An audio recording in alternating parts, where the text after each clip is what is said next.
দেখছেন আমাদের রাজ্যের যিনি সভাপতি কমরেড পলাশ ভৌমিক বলেছেন, এবং এই ইস্যুটা আমাদের অর্গানাইজেশন অর্থাৎ ডিওয়াইএফআই সাংবাদিক সম্মেলনও করেছে যে গোটা রাজ্যে যেভাবে যুবকদেরকে নেশার কবলে পড়তে হচ্ছে এবং বিশেষ করে যুবকরার যে অবস্থা, বিভিন্ন দপ্তরে শূন্যপদগুলি খালি পড়ে রয়েছে, সেই শূন্যপদগুলি পূরণ করার ন্যূনতম ভূমিকা নিচ্ছে না ট্রিপল ইঞ্জিনের যে সরকার।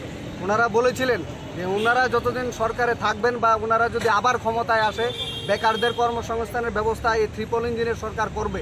কিন্তু আমরা গোটা রাজ্যে লক্ষ্য করছি নিয়োগ প্রক্রিয়া দিনকে দিন বাতিল হয়ে যাচ্ছে এবং বিশেষ করে সর্বভারতীয় যে প্রবেশিকা যে পরীক্ষাগুলি হচ্ছে সেগুলি কেলেঙ্কারিতে নিমজ্জিত হচ্ছে এই সরকার। ফলে আমরা তার তীব্র প্রতিবাদ জানিয়ে ভারতের গণতান্ত্রিক যুব ফেডারেশন সদর বিভাগীয় কমিটির উদ্যোগে আজকে আমরা এই মিছিল সংগঠিত। আপনার পরিচয়?